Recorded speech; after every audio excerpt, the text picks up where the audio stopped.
Shalom Bapak Ibu Saudara yang terkasih dalam Tuhan Yesus Kristus.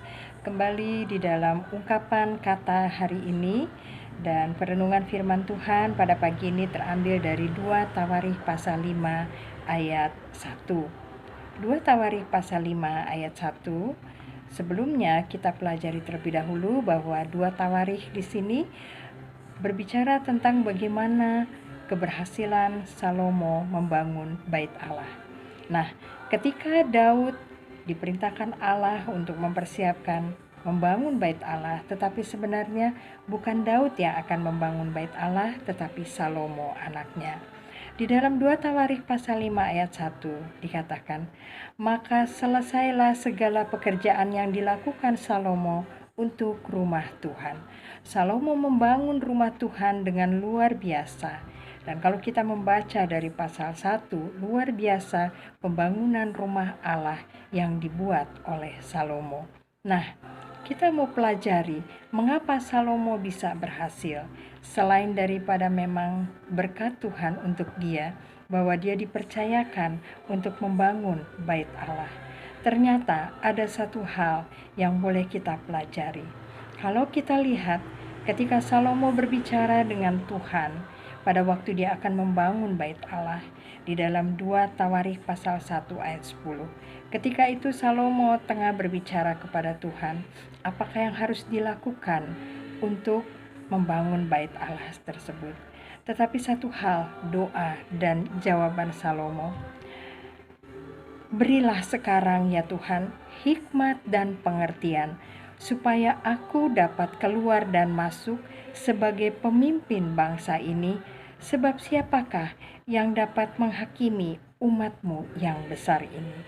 Jadi rupanya Salomo satu hal, meminta hikmat dan pengertian. Padahal dia sudah memiliki kekayaan yang luar biasa, bahkan kemampuan untuk membangun bait Allah. Nah, apa yang dapat kita petik pada pagi ini? Bahwa terkadang ketika kita sudah memiliki semuanya, apapun yang kita miliki, kita lupa, kita meminta hikmat dan pengertian dari Tuhan, agar semua apa yang kita peroleh dari Tuhan ini boleh kita pergunakan dengan sebaik-baiknya dan tentunya mengikuti kehendak Tuhan. Terkadang kita lupa, kita punya rencana yang banyak A sampai Z, tetapi kita lupa berdoa, minta hikmat Tuhan. Bagaimana caranya kita mengelola semua rencana-rencana tersebut. Nah, bagaimanakah caranya kita meminta hikmat dan pengertian daripada Tuhan? Kolose pasal 3 ayat 1 sampai 2 jelas sekali mengingatkan kita bahwa satu hal, meminta hikmat dan pengertian hanya satu, yaitu kita meminta kepada Allah, yaitu kita memikirkan, kita melihat perkara-perkara kita ini berdasarkan mata Allah atau menurut Allah, sehingga dikatakan carilah perkara yang di atas, perkara yang sesuai dengan kehendak Allah, yang Tuhan izinkan, di mana Kristus ada dan duduk di sebelah kanan Allah. Pikirkanlah perkara yang di atas, bukan yang di bumi. Dalam pengertian segala sesuatu kita bawa terlebih dahulu kepada Tuhan, agar bukan kehendak kita atau kehendak dunia ini untuk kita lakukan semua rencana-rencana kehidupan kita atau apapun yang akan kita lakukan. Nah, dari manakah kita akan mengetahui perkara-perkara yang di atas? Tidak lain adalah dari suara-suara Tuhan, yaitu firman Tuhan yang senantiasa harus kita dengar sebagai awal di dalam kehidupan kita. Pada perenungan pagi ini kita belajar, mintalah hikmat dan pengertian daripada Tuhan. Di dalam doa kita yang pertama, mintalah hikmat dan pengertian sebelum kita menjalani kehidupan ini. Saat ini Anda menjadi apa, saya menjadi apa. Ini adalah alat bagi Tuhan, bahwa kita akan menjalankan segala apa yang telah Tuhan berikan kepada kita. Sehingga kita tidak perlu memikirkan masa lalu kita yang mungkin penuh kegagalan, atau masa depan kita yang masih penuh tanda tanya. terkadang memiliki keraguan, ketakutan, dan ketidakpastian. Tetapi ketika kita memikirkan semua perkara-perkara yang berasal dari Allah, di situ ada janji Tuhan.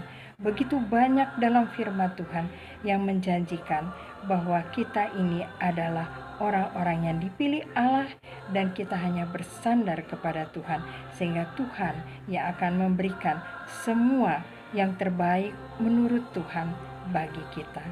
Apalagi di tengah pandemi COVID-19 ini, janganlah kita menganggap ini sebagai suatu hambatan, tetapi ini adalah suatu sarana bagi kita, suatu kesempatan bagi kita untuk kita lebih banyak duduk diam, berbicara kepada Allah, merenungkan apa maksud Tuhan di balik semuanya ini, dan kita mendapatkan kekuatan untuk melampauinya. Dan kita lihat pada akhirnya Tuhan memberikan yang terbaik bagi kita. Tetaplah berdoa, tetaplah bersandar kepada Tuhan untuk hari-hari ini di mana masih banyak terdapat pandemi COVID-19. Kita bergumul untuk kehidupan kita sehari-hari, untuk kita bisa melaluinya dengan kekuatan firman Tuhan, di mana kita mencari perkara-perkara yang berasal daripada Allah dan kita meminta hikmat dan pengertian daripadanya. Kiranya renungan ini menjadi kekuatan bagi kita untuk melanjutkan kehidupan kita. Tuhan Yesus memberkati.